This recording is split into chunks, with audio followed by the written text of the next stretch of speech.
Hi అండి, ఎలా ఉన్నారు? Welcome to my channel. మార్కెట్లో కొనుక్కునే పేస్ట్ కంటే ఇంట్లో చేసుకున్న అల్లం తెల్లగడ్డ పేస్ట్ రుచి, ఫ్రెష్నెస్ వేరే ఉంటుంది. దాన్ని ఇంట్లోనే తక్కువ టైంలో ఎక్కువ రోజులు నిల్వ ఉండేలా ఎలా తయారు చేయాలో చూద్దాము.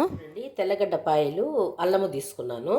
మనం ఈ పేస్ట్ తయారు చేసేదానికి క్వాంటిటీ వచ్చి 1/4 కేజీ తెల్లగడ్డలు అనుకోండి, 1/4 కేజీ అల్లం తీసుకోవాలి. అంటే సమాన క్వాంటిటీలో తీసుకోవాలి. ఇప్పుడు వీటిని కొంతమంది పొట్టుతో కూడా వేసుకుంటారు. నేను పొట్టు తీసేస్తున్నాను. వీటిని ఏం చేయాలంటే చూడండి, పైన పొట్టు అంతా తీసేసి క్లీన్ చేసుకొని బాగా వాటర్లో కడిగి కొంతసేపు అట్లా ఆరబెట్టుకొని వీటిని చిన్న ముక్కలుగా తయారు చేస్తాను.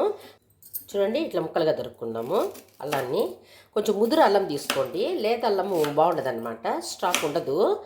మనం స్టోరేజ్ చేసుకోవాలి కదా, అందుకని మనం ఇట్లా చూడండి, ఇట్లా ముక్కలుగా తరుక్కుంటాం. మొత్తము ఈ జార్ తీసుకున్నాను, చిన్నదిగా తీసుకున్నాను. చిన్నదైతే కొంచెం తొందరగా బాగా మెత్తగా వస్తుంది కదా, అందుకని దీంట్లో మనము చూడండి అల్లం 2 వేసుకోవాలి. కొద్దిగా ఇది కొద్దిగా వేసుకుందాము. 2 ట్రిప్పులుగా గ్రైండ్ చేసుకుందాము. చూడండి, దీంట్లో మనం కొద్దిగా పసుపు వేసుకుందాము. దీనికి క్వాంటిటీ అంటూ ఏం లేదు. సాల్ట్ కొద్దిగా వేసుకుందాము. గ్రైండ్ చేసుకుని వద్దాము. చూడండి, ఓపెన్ చేసి చూద్దాము. చూడండి, మిక్సీ గ్రైండ్ పట్టుకొచ్చినాను. చూడండి, ఇట్లా పట్టుకుంటే సరిపోతుంది. దీన్ని ఒక బౌల్లోకి తీసుకుందాము. మొత్తం దీంట్లో తీసుకుందాం.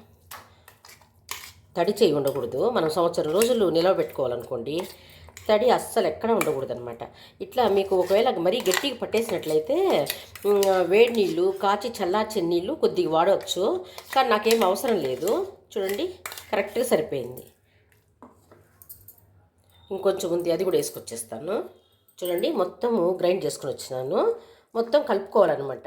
2 గరిటెలు రీఫైండ్ ఆయిల్ పోయాలన్నమాట. శనగ నూనె, నువ్వుల నూనె అవి పోయకూడదు, రీఫైండ్ ఆయిల్ మాత్రమే పోయాలి.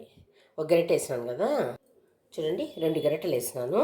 ఇదేమంటే సాల్ట్, పసుపు, మన తర్వాత ఆయిల్ వేస్తాం కదా, ఇది ప్రిజర్వేటివ్గా పనిచేస్తుంది అనమాట. మనకి సంవత్సరం పాటు నిలవ ఉండాలి కదా, అందుకని ఇంకా కొద్దిగా ఆయిల్ వేసుకున్నా కూడా పర్వాలేదన్నమాట. ఇప్పుడు దీనిలో ఉండే ఫ్లేవర్ కానీ స్మెల్ కానీ బయట పోదన్నమాట. ఇప్పుడు పచ్చళ్ళలో మనం వేసుకుంటాం చూడండి, ఆ టైప్లో ఇది వేసుకోవాలన్నమాట. చూడండి, వేసుకున్న తర్వాత ఇట్లా బాగా మిక్స్ చేసుకోవాలి. మొత్తం మిక్స్ చేసేసినాను. ఇప్పుడు మనము బాటిల్లో తీసి పెట్టుకోవచ్చు అనమాట. ఏమంటే బాటిల్ని బాగా కడిగేసి ఎండలో కొంతసేపు పెట్టుకోవాలి. పెట్టుకున్న తర్వాత బాగా డ్రై అయిపోతుంది కదా బాటిల్, అప్పుడు దానిలో ఇది స్టోర్ చేసుకుందాము. చూడండి, ఈ గాజు బట్టల్లో వేసేసి ఫ్రిడ్జ్లో పెట్టుకుంటాను. ఇట్లా చేసుకున్నప్పుడు ఫ్రిడ్జ్లో పెట్టకపోయినా పర్వాలేదు, సాల్ట్ మాత్రం కొంచెం ఎక్కువ వేసుకోవాలి. వేసుకున్నట్టయితే బయట ఉన్నా చెడిపోదు. తర్వాత ఇది బాటిల్లో పెట్టి నేను ఫ్రిడ్జ్లో పెట్టేస్తాను.